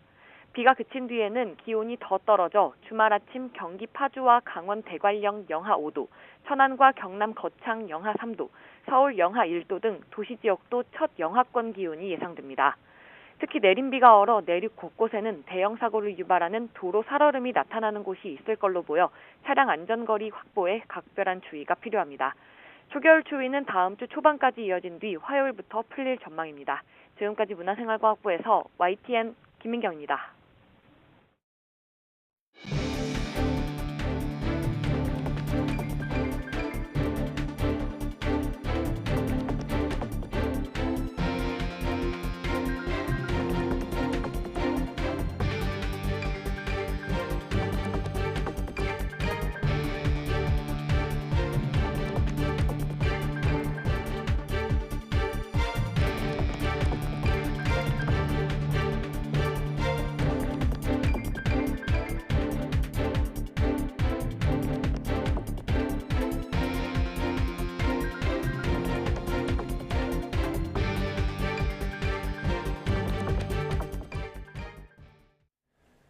유흥주점 실장을 통해 배우 이선균 씨와 가수 지드래곤, 권지용 씨에게 마약을 공급한 혐의를 받는 현직 의사의 병원에 대해 경찰이 강제 수사에 나섰습니다. 인천경찰청 마약범죄수사계는 오늘 오전 마약류 관리법 위반 혐의로 입건한 현직 의사 A씨의 서울 강남 소재 병원을 압수수색하고 있습니다. A씨는 마약 투약 혐의로 구속된 서울 강남 유흥업소 실장 등을 통해 E씨 등에게 마약을 공급한 혐의를 받습니다. 마약류 의약품 가운데 의료기관에서 수술 등에 가장 많이 사용하는 게 바로 프로포폴입니다. 환자에게 투약하고 남은 건 폐기해야 하는데 감사원 조사 결과 약을 다 썼다고 거짓 보고한 사례들이 나왔습니다. 남은 약은 어디에 어떻게 사용됐는지 의문입니다. 김혜은 기자입니다. 최근 서울 대형 병원에서 수련을 하던 의사가 수술실에서 쓰다 남은 프로포폴을 추출해서 빼돌리다가 적발이 됐습니다. 지난 3월 한 마취과 수련의가 쓰고 남은 프로포폴을 몰래 챙겨 논란이 됐습니다. 개인의 일탈인가 싶었지만 실제로 몇몇 의료기관에서 사용하고 남은 프로포폴을 빼돌린 정황이 감사원 조사 결과 드러났습니다. 프로포폴은 환자의 몸무게나 건강 상태에 따라 투약량이 달라서 한 병을 개봉하면 약이 남는 경우가 많습니다. 변질 우려가 있어서 남은 약은 버리고 마약류 통합관리 시스템에 그 양을 입력하도록 법에 규정돼 있습니다. 감사원이 최근 4년 동안 프로포폴 투약 후 폐기량이 없다고 보고한 의료기관 11,000여 곳의 기록을 들여다봤더니 폐기량이 0인 사례가 전체 투약 건수의 절반을 넘었습니다. 특히 폐기량이 전혀 없다는 의료기관 가운데 10곳을 임의로 현장 점검했더니 5곳에서 허위 보고가 적발됐습니다. 프로포폴 투약량을 부풀려 보고하거나 투약 자체를 아예 기록하지 않은 겁니다. 5개 의료기관에서 4년 동안 누락한 걸로 추정되는 양은 33만 ml, 무려 4만 7천여 명에게 투약할 수 있는 분량입니다. 이들은 남은 약을 모두 폐기했다면서도 정작 증빙 자료는 제시하지 않았습니다. 감사원은 식품의약품안전처가 프로포폴 사용량 위주로만 현장 조사를 하다 보니 이런 허위 보고 사례를 제대로 감시하지 못했다고 지적했습니다. 식약처는 의심되는 사례는 지자체에 즉각 알리겠다고 밝혔지만 쓰고 남은 프로포폴 처리에 대한 감시망을 더 강화해야 할 것으로 보입니다. YTN 김혜은입니다. 수십억대 사기 혐의로 구속된 전총조 씨와 공범 의혹을 받는 전 펜싱 국가대표 남현희 씨가 대질 조사 이후에도 공모 여부를 놓고 팽팽히 맞서고 있습니다. 남 씨 측 변호인은 오늘 기자들에게 보낸 입장문에서 내일 남현희 씨 휴대전화와 노트북을 이미 제출한다면서 감출 게 있다면 자발적으로 낼 이유가 없다고 공범 의혹을 재차 부인했습니다. 이에 맞서 전 씨 측 변호인은 기자들에게 전 씨가 자신의 이력을 피해자들에게 속이는 것을 남 씨도 확실하게 알고 있었다고 주장했습니다. 울산 울주경찰서는 결혼 중매 앱으로 만난 남성들에게 수십억 원을 뜯어낸 혐의로 40대 여성 A씨를 구속했습니다. A씨는 지난 2017년부터 지난해까지 결혼 중매 앱을 통해 만난 남성 7명에게 예술가나 갤러리 관장 행세를 하며 접근해 교제할 것처럼 속여 30여 원을 뜯어낸 혐의를 받습니다. 경찰 조사 결과 A씨는 사업 자금을 빌려주면 수익금을 주겠다며 돈을 받아 챙겼고 대부분 생활비나 명품 옷 등을 사는 데 쓴 것으로 드러났습니다. 지난 2015년 발생한 이른바 파타야 살인 사건의 주범에게 중형이 확정됐습니다. 대법원은 오늘 살인 혐의 등으로 기소된 30대 김모 씨에게 징역 17년을 선고한 원심 판단에 법리 오해가 없다며 판결을 확정했습니다. 국내 폭력 조직에서 활동하다가 태국에서 도박 사이트를 운영하던 김 씨는 관련 업무를 맡은 프로그래머를 때려 숨지게 간 뒤 시신을 유기한 혐의로 재판에 넘겨졌습니다. 오늘 오전 11시 15분쯤 강원도 인제군 설악산 국립공원 내에서 산불이 나 국유림 0.2헥타르를 태우고 2시간 20분 만에 꺼졌습니다. 불이 나자 산림당국은 헬기 6대와 특수진화대 등 인력 100여 명을 투입해 진화에 나섰고 오후 1시 40분쯤 주불 진화를 완료했습니다. 산림당국은 현재 잔불 정리와 뒷불 감시를 벌이고 있으며 정확한 화재 원인을 조사하고 있습니다. 농촌 비닐하우스에 몰래 공장을 차려 가짜 비아그라를 만들어 팔던 일당이 경찰에 붙잡혔습니다. 가짜 비아그라는 성분 함량이 일정하지 않아 자칫 심각한 부작용을 일으킬 수 있어 주의가 필요합니다. 우종원 기자입니다. 여느 농촌과 다를 것 없는 강원도 정선의 비닐하우스. 지게차로 가려진 안쪽을 들여다보니 약방을 방불케 할 만큼 생산기계가 여러 대 보관돼 있습니다. 타전기에서 쉴 새 없이 쏟아지는 알약, 가짜 비아그라입니다. 정품과 똑같은 식별 번호와 제조사명이 새겨져 있지만 모두 가짜 비아그라입니다. 범행은 지난해 1월 코로나19로 무역이 중단됐을 때부터 시작됐습니다. 장뇌삼을 밀수하던 66살 총책 A씨는 가짜 약을 만들어 팔면 돈이 된다는 말을 듣고 직접 기술자들을 모았습니다. 원료는 중국에서 몰래 들여오고 농촌 비닐하우스와 일반 사무실에 공장을 차렸습니다. 제조를 맡은 주범들은 한 알에 166원을 들여 가짜 비아그라를 만들고 한 알에 233원씩 사들인 소매상들은 최대 1,000원을 받고 농민과 공사장 인부들에게 팔았습니다. 일당 24명이 이렇게 판매한 가짜 비아그라는 모두 613만 정, 정품 가격을 기준으로 920억 원어치에 이릅니다. 가짜 비아그라에는 혈관을 확장하는 주성분 실데나필이 정품보다 적게는 5배, 많게는 10배까지 들어있어 실명 등 심각한 부작용을 초래할 수 있습니다. 가짜 의약품을 복용 시 정품과 달리 성분 함량이 일정하지 않거나 지나치게 높아 심각한 부작용이 있으니 유의 바라며 경찰은 이들 가운데 총책 A씨 등 4명을 구속하고 일당이 팔려고 만들어둔 가짜 비아그라 8만 8천여 정을 압수했습니다.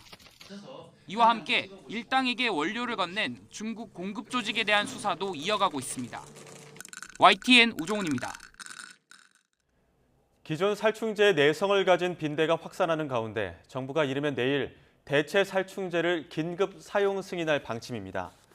국립환경과학원은 질병관리청 요청에 따라 모기나 파리, 바퀴벌레를 잡을 때 사용하는 살충제를 빈대 퇴치에도 활용하도록 긴급 사용 승인할 방침입니다. 긴급 사용 승인은 예상치 못한 감염병이 유행하는 등 긴급 상황에서 방역, 방제를 위해 별도의 안전성, 유효성 심사를 거치지 않고 화학 제품을 사용하도록 허가하는 것을 말합니다.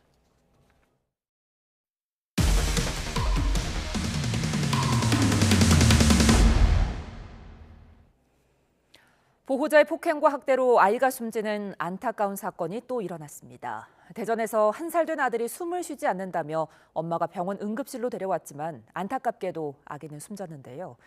그런데 아이의 작은 몸에서 지속적인 폭행 흔적이 발견됐습니다. 이상곤 기자의 단독 보도입니다. 한 여성이 담요로 감싼 아이를 안고 뛰어갑니다. 도착한 곳은 대전의 한 종합병원 응급실. 1살 된 아들이 숨을 쉬지 않는다며 엄마가 병원에 온 건 지난달 4일. 의료진이 심폐소생술을 진행했지만 아기는 결국 숨졌습니다. 의료진은 아이의 얼굴과 몸에서 심한 멍자국을 발견했고 학대를 의심해 경찰에 신고했습니다. 눈 주위, 광대 이쪽으로 멍이 있었던 것 같고 허벅지, 그다음에 몸통, 등 이쪽도 다 멍이었고요. 멍이 많이 들어있는 상태로 그렇게 왔어요. 경찰은 아이를 학대해 숨지게 한 혐의로 20대 친모를 입건했습니다. 국가수 부검 결과 아이의 사망 원인은 외상에 의한 저혈량성 쇼크사였습니다. 외부 충격으로 사망에 이르게 됐다는 겁니다. 피의자는 혼자 아이를 낳아 키우던 상황으로 조사됐습니다. 아이가 칭얼거리며 시끄럽게 울어 때리게 됐다고 경찰에 진술한 것으로 전해졌습니다. 경찰은 온몸에 남아있는 멍자국을 볼 때 학대가 지속해서 이루어진 것 같다고 말했습니다. 피의자는 아동학대 치사 혐의로 구속돼 재판에 넘겨졌으며 경찰이 폭행 가담자가 더 있는지 추가 조사를 벌이고 있습니다. YTN 이상곤입니다. 집중력과 기억력을 높여준다. 수험생과 학부모에게 이보다 더 솔깃한 얘기가 있을까요? 공부 잘하는 약을 판다고 속인 온라인 불법 광고가 무더기로 적발되는데요. 이 중에는 향정신성 의약품도 있었습니다. 조용성 기자입니다. 요즘 동네 약국에는 기억력 높이는 데 도움이 된다는 건강기능식품과 만성 피로나 불안 초조할 때 먹는 일반 의약품이 잘 보이는 곳에 전시돼 있습니다. 수능 시험이 다가오면 수험생들에게 도움이 되는 제품을 찾는 사람이 늘어나기 때문입니다. 수능 때는 아무래도 긴장되니까 좀 불안이라든가 이런 거를 좀 완화시켜줄 수 있는 약물을 물어보시는 분들도 계시고 수험생의 이제 건강과 피곤한 것을 완화시켜주는 또 그런 의약품 관계. 그런데 더 좋은 성적을 올리고 싶은 수험생과 학부모 마음을 악용해 불법적인 광고를 하는 사례도 그만큼 늘고 있습니다. 집중력을 향상시킨다거나 기억력과 인지력을 개선해주는 뇌 영양제라고 소개하기도 하고 정신적, 육체적 운동 능력을 빠르게 만든다는 아리송한 문구로 눈길을 끌기도 합니다. 모두 건강기능식품으로 효능을 인정받지 않아 식품의약품안전처에 적발된 사례입니다. 건강기능식품인 것처럼 속이거나 기능을 인정받지 못한 내용으로 현혹하는 등 적발된 부당 광고는 182건에 이릅니다. 특히 일명 공부 잘하는 약으로 불리는 향정신성 의약품 메틸페니데이트를 온라인에서 판매하려는 광고는 200건이나 적발됐습니다. 메틸페니데이트는 잘못 먹을 경우 두통, 불안감을 비롯해 환각, 망상의 부작용까지 겪을 수 있습니다. 향정신성 의약품은 의사에게 처방받아 치료 목적으로 사용되는 전문 의약품입니다. 이를 판매, 광고하거나 의사의 처방 없이 구매하는 행위는 명백한 불법으로 처벌 대상이 될 수 있습니다.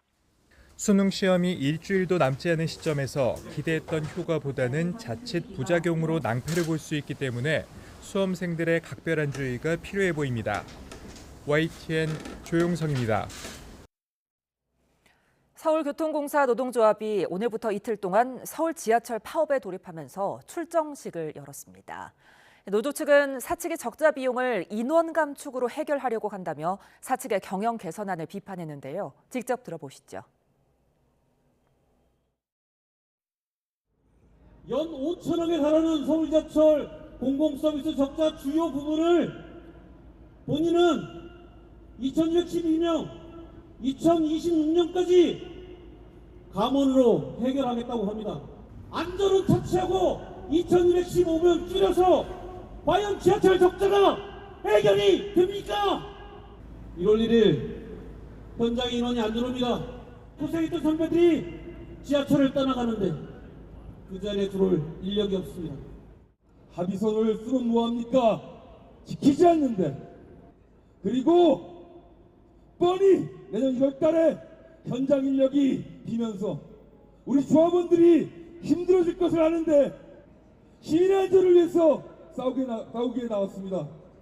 시민 여러분, 우리들은 임금을 위해서 이 자리에 나온 게 아닙니다.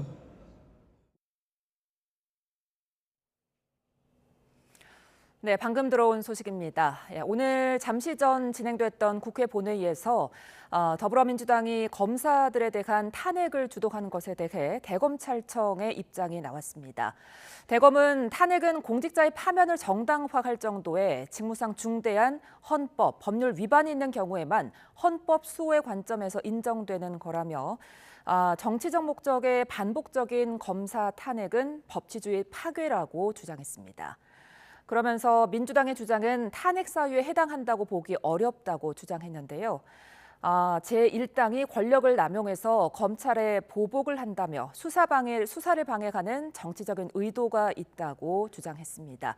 자세한 소식은 들어오는 대로 다시 한번 정리해드리겠습니다.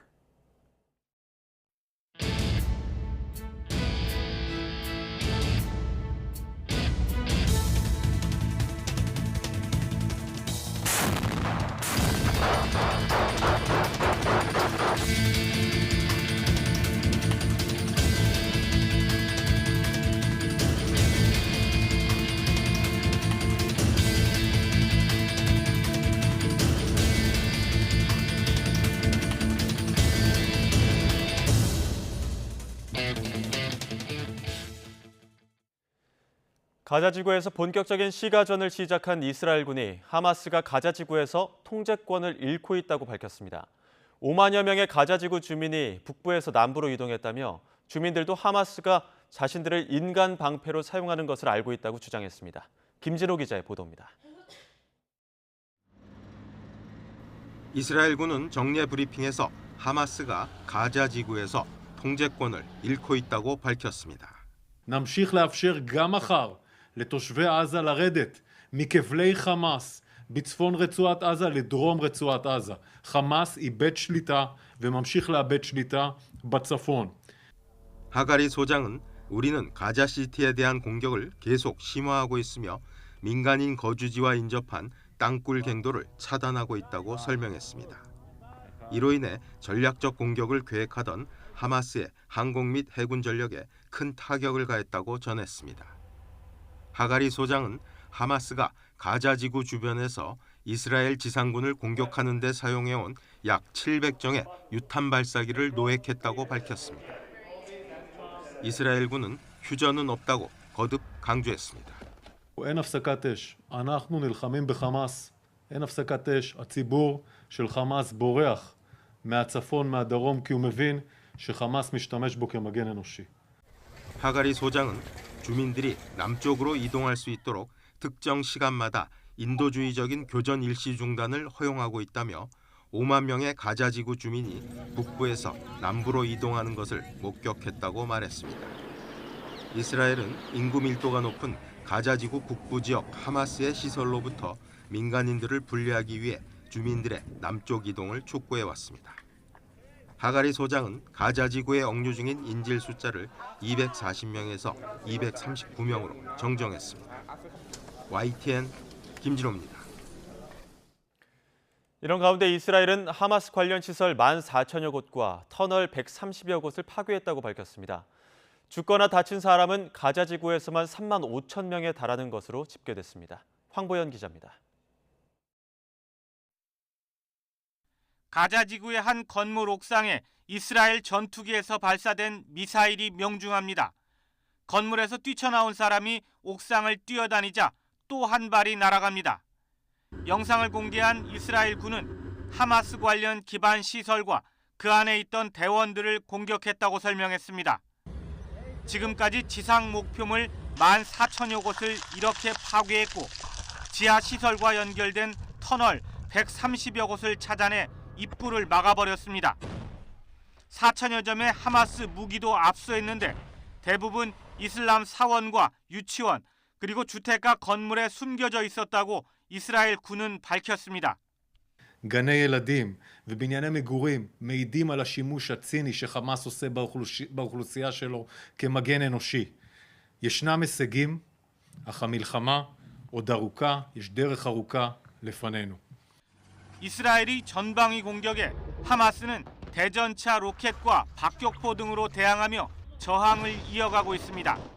도심 곳곳에서 기습 공격을 벌이는 동영상도 추가로 공개했습니다. 가자시티를 중심으로 교전이 계속되는 가운데 아직 이곳을 떠나지 못한 주민들은 속속 피난길에 올랐습니다. 간간히 포성이 들리는 사이로 주민 수백 명이 백기를 들고 서둘러 가자 북부를 빠져나갑니다. 마차와 트럭은 피난민을 가득 실은 채 이렇다 할 희망도 없이 그저 남쪽으로 향하고 있습니다.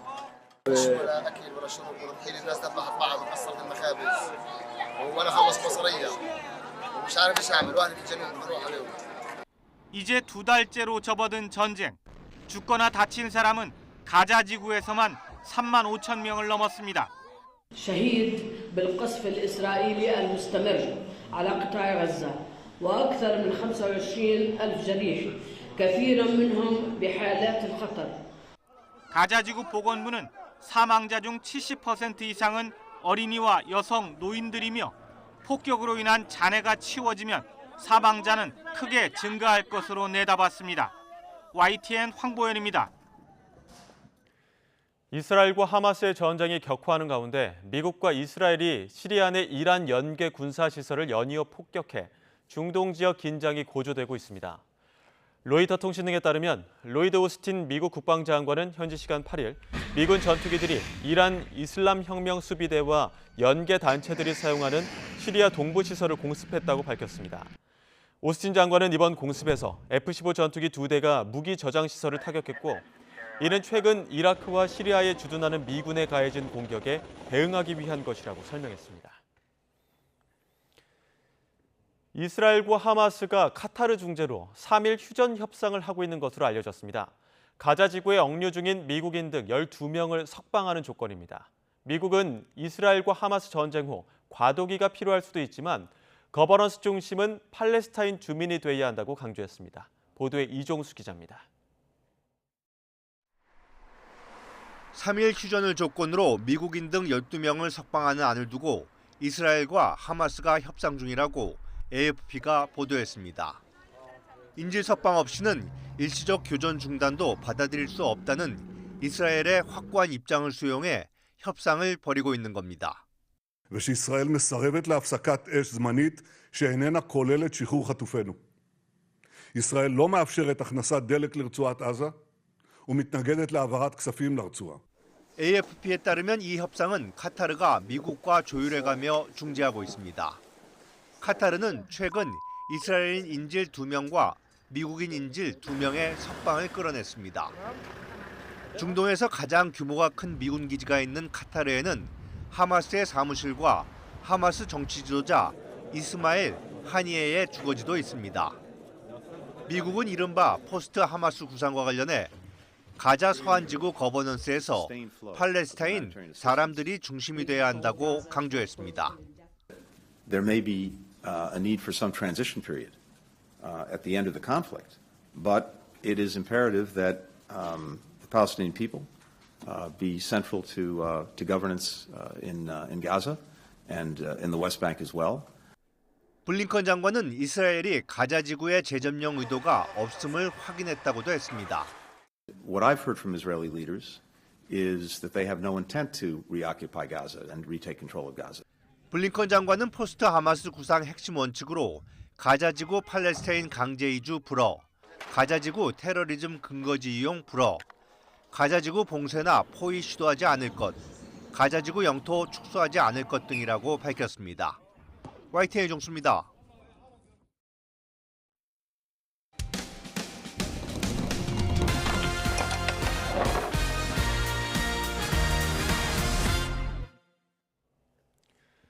(1946년) 만들어진 서울경찰 기마대가 70여 년의 역사를 뒤로하고 해체가 결정됐습니다.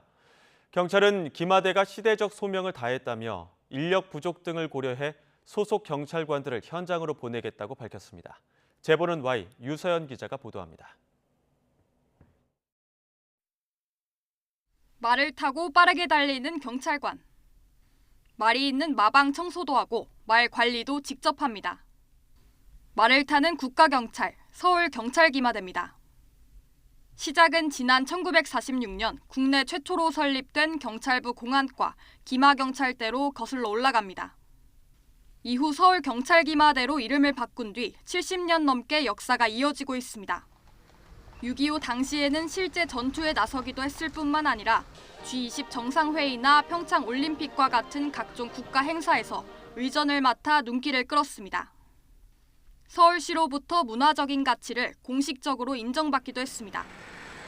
서울경찰기마대는 지난 2017년 후대를 위해 보존할 가치가 있다며 서울 미래유산으로 선정됐습니다. 그런데 현재 경찰관 7명으로 구성된 경찰기마대가 조만간 없어질 위기에 놓였습니다. 현장 치안 역량을 강화하겠다며 기마대를 해체하고 말을 타던 소속 경찰관들을 전부 다른 부서로 보내기로 한 겁니다. 내부 행정관리 인력을 감축하여 현장에 재배치함으로써 일선 현장의 치안 역량을 극대화하는 데 또 할 일을 잃어버린 말 10마리는 공매 처분할 방침입니다. 경찰 관계자는 기마대가 예전에는 실제 시위 통제도 했지만 시간이 지나면서 관광지나 시내 순찰 등 홍보 위주로 역할이 축소된 점을 고려했다고 밝혔습니다. 하지만 가뜩이나 급속한 사회 변화와 함께 우리의 문화를 간직한 유산들이 잊히고 있는 상황. 없애는 것이 온당해 보이진 않는다라는 게 제 생각이에요. 버킹엄 궁 앞에서 지키고 있는 의정대가 쓸 데가 있어서 말 타고 다니겠어요? 불편을 감수하면서도 이제 전통과 역사를 보존해야 되겠다라고는 의지가 있으니까 남아있는 거잖아요. 경찰 기마대 현판과 제복 등은 서울 행촌동 경찰박물관에 전시될 예정입니다. 역사성을 지닌 또 하나의 유산이 박물관 유리 안에만 남게 됐습니다. YTN 유서연입니다.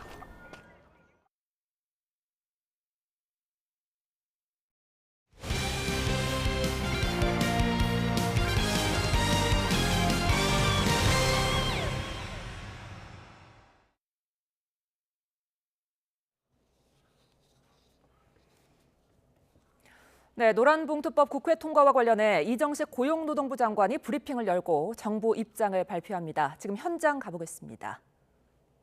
이루기가 어렵습니다. 정부는 그간 수없이 개정안의 법리적 문제와 현장에 미칠 악영향, 소수 강성노조를 위한 특혜 등 여러 문제점을 구체적으로 설명드리며 반대 입장을 분명히 표명했습니다. 아울러 법조항 몇 개를 고치는 방식으로 접근하는 부작용을 막고 법의 제도 정합성과 현실 적합성을 제고하기 위해서는 관련 쟁점을 모두 포괄하는 사회적 대화를 통해 국민적 공감대를 형성하여 처리할 것을 지속적으로 요청해 왔습니다. 개정안이 시행되면 무엇인지도 알 수 없는 실질적 지배력이 미친다는 이유만으로 무분별하게 교섭을 요구하고 폭력적인 파업이 공공연해질 우려가 있고 불법 행위는 그 책임을 면제받게 될 것입니다. 그 결과 산업 현장이 초토화되어 일자리는 사라지게 되고 국가 경쟁력은 추락하고 말 것입니다. 일각에서는 개정안이 시행되더라도 중단기적 혼란과 시행착오만 감수한다면 장기적으로는 정상적인 노사관계가 자리잡아 갈등이 줄어들 것이라고 합니다. 이 무슨 근거 없는 무책임한 말입니까? 글로벌 경쟁이 격화되어 촌각을 다투는 엄중한 상황에서 어떻게 시행착오와 혼란을 감수할 수가 있겠습니까? 그 사이 노사관계는 갈등과 파탄에 이르게 되고 부당노동행위로 처벌받는 억울한 불법자만 양산하고 국민은 극심한 어려움에 처하게 될 것입니다. 원청에게 단체 교섭 의무를 인정하는 것은 이미 확립된 판례의 법리를 입법하는 것일 뿐이라는 그릇된 주장으로 진실을 호도하고 있습니다. 대법원이 원청의 단체 교섭 의무를 인정한 적은 단 한 차례도 없으며 현재까지 근로관계가 있는 자를 노조법상 사용자로 인정하는 입장입니다. 개정안은 그간의 대법원의 일관된 입장에 명백히 반한다는 점을 다시 한번 분명히 말씀드립니다. 노동조합의 불법 행위까지 보호하는 것에 대해서는 많은 전문가들도 헌법상 노동상권의 보호 범위를 넘어서는 것이며 평등의 원칙에 어긋나고 제형 법정주의에도 반하여 위헌성이 크다고 지적하고 있습니다. 무엇보다 현실에 닥쳐올 문제점은 매우 심각합니다. 수백 개의 업체와 도급 계약을 체결한 사업주는 자신의 회사에 조직된 노동조합 외에도 수백 개의 협력업체 노동조합과 단체 교섭을 해야 하는 것인지, 불법합에 따른 손해까지 감수해야 하는 것인지 불안해하고 있습니다. 수천 개의 협력업체를 가진 일부 기업은 1년 내내 교섭하고 강성노조 사업장은 1년 내내 파업을 할 우려가 큽니다. 뿐만 아니라 개정안이 시행된다면 무분별한 단체 교섭과 잦은 쟁의 행위 발생으로 산업 현장에 극심한 갈등을 초래하고 일하고 싶어하는 근로자의 권리도 침해하게 됩니다.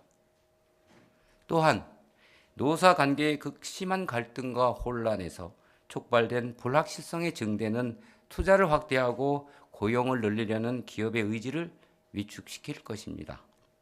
이로 인해 미래 세대인 청년들의 일자리가 사라지고 결국 국민 불편과 국가 경제의 어려움으로 이어지게 될 것입니다. 우리 노동조합법은 제1조에서 그 목적이 헌법에 의한 노동 상권을 보장하여 근로조건의 유지 개선과 근로자의 경제적, 사회적 지위 향상을 도모하고 노동관계를 공정하게 조정하여 노동쟁의를 예방, 해결함으로써 산업평화를 유지하고 국민경제 발전에 이바지함에 있음을 분명히 밝히고 있습니다. 오늘 통과된 노동조합법 개정안은 이러한 노동조합법의 목적과 정신에 명백히 위배됩니다. 또한 그간 행정 또는 사법 절차로 해결해오던 해고, 복직 등의 권리 분쟁에 관한 사항도 쟁의행위 대상으로 확대되는 것은 여야 합의로 개정된 지난 97년도 제도 이전으로 역사를 거꾸로 돌리는 것입니다. 법원이나 노동위원회를 통해 정당한 해고로 인정받았던 사안에 대해서도 해고자 복직을 요구하면서 파업에 돌입할 수 있게 됩니다. 파업과 실력 행사로 모든 문제를 해결하려는 관행이 고착화되고 상생과 협력의 노사관계는 더욱 요원해질 것입니다. 더욱이 수백 명의 불법 행위자 중에 어떤 사람이 얼마의 손해를 발생시켰는지 일일이 입증해야 되기 때문에 사실상 손해배상 청구가 불가능하게 됩니다. 공동 불법 행위로부터 피해자를 보호하기 위한 민법의 기본 원칙인 부진정 연대 책임을 노동조합에게만 적용하지 않고 오히려 노동조합의 불법 행위에 특혜를 주어 법을 준수하면서 합리적인 노사관계를 만들어가는 대다수 노사의 준법의식을 약화시킬 것입니다. 상상의 노사관계를 지향해온 노사관계 발전의 역사는 수포로 돌아가고 말 것입니다. 그동안 노동조합법 개정은 노사정의 심도 있는 논의와 사회적 공감대를 통해 이루어져 왔습니다. 그래야만 노사관계의 안정과 현장 안착의 담보가 가능합니다. 역사적 경험에 비춰봤을 때 일방의 입장만을 반영한 일방적이고 졸속적인 노조법 개정은 엄청난 후폭풍만을 불러왔습니다. 이러한 이유로 이번 개정안의 내용이 지난 정부의 국정과제였음에도 불구하고 법리상의 문제, 노사관계 및 국민경제에 미치는 부정적인 영향을 고려해서 이를 추진하지 못했던 것입니다. 노동조합법을 집행하는 장관으로서 법리상의 문제, 현장 노사관계의 부정적 영향 등 산업 현장을 혼란에 빠뜨리고 오히려 전체 국민과 노동자의 권익 향상을 저해할 것이 자명한 개정안을 외면할 수 없습니다. 이에 법률안이 정부로 이송되면 대한민국 헌법에서 규정하고 있는 책임을 다할 것입니다. 그동안 법을 준수하면서 노동 기본권을 보호하고 상생의 노사관계를 지향해온 우리 사회의 역사적인 노력이 물거품이 돼서는 안 될 것입니다. 감사합니다. 이상 브리핑을 모두 마치겠습니다. 네, 노란봉투법 국회 통과와 관련해서 이정식 고용노동부 장관 입장 발표 들으셨습니다. 이 장관은 그동안 정부는 법리적인 문제와 현장 악영향 등 반대 입장을 표명했다며 개정안이 시행되면 무분별한 교섭 요구와 폭력적인 파업이 우려된다고 전했습니다. 또 불법 행위에 대한 책임을 면제받아 산업 현장에 초토화될 거라고 말했는데요. 법률안이 정부로 이송되면 정부는 헌법에 따라 책임을 다하겠다고 말했습니다. 자세한 소식은 정리가 되는 대로 다시 한번 전해드리겠습니다. 한국 시리즈 1, 2차전에서 LG와 KT가 1승씩 가져가면서 내일 열리는 3차전 승부에 관심이 쏠립니다. 3차전 승리팀이 최종 우승을 차지할 확률이 절대적인 만큼 두 팀은 총력전을 예고했는데요. 3차전 관전 포인트 양시창 기자가 전해드립니다.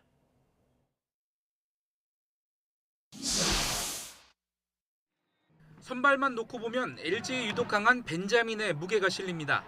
벤자민은 올 시즌 LG전 5차례 선발 등판에 4승 무패, 평균 자책점 0.84를 기록했습니다. 32와 3분의 1이닝 동안 실점은 단 3점. 김현수와 오지환, 박혜민, 홍창기, 오스틴 등 주축 타자 대부분이 1할 타율에서 허덕였습니다. 정규 시즌 14승 3패, 3.42 평균 자책점을 거둔 임창규는 KT에 오히려 약했습니다. 올 시즌 4차례 등판했는데 1승 1패 1홀드, 평균 자책점은 6.61. 황재균과 배정대, 김상수, 김민혁을 포함해 상대 전적 3할 이상 타자가 질비합니다.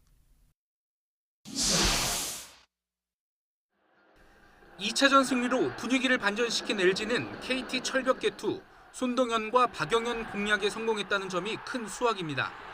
1차전에서는 7회부터 9회까지 9타자가 연속해 1루도 밟지 못하고 물러났지만 2차전에서는 두 투수를 상대로 결정적 적시타를 때려냈습니다.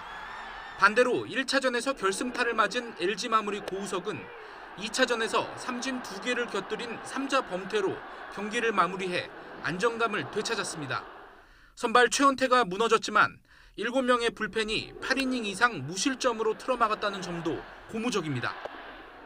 우리 젊은 선수들이 처음 시리즈를 하는데 그래도 오늘 결과가 좋아서 3차전, 4차전 이어지는 경기에서도 기대가 되고 있습니다.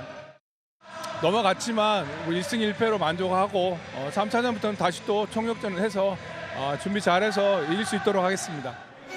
역대 한국 시리즈에서 1승 1패로 맞선 상황, 3차전 승리팀이 최종 우승을 가져간 경우는 17번 중 15차례로 확률은 무려 88%입니다. 두 팀 모두 총력전을 예고한 3차전 역시 1, 2차전 못지않은 명승부가 펼쳐질 것이란 기대가 커지고 있습니다. YTN 양시창입니다. 가장 빠른 종합뉴스 뉴스키 마치겠습니다. 이어서 이브닝 뉴스가 방송됩니다. 시청해주신 여러분 고맙습니다.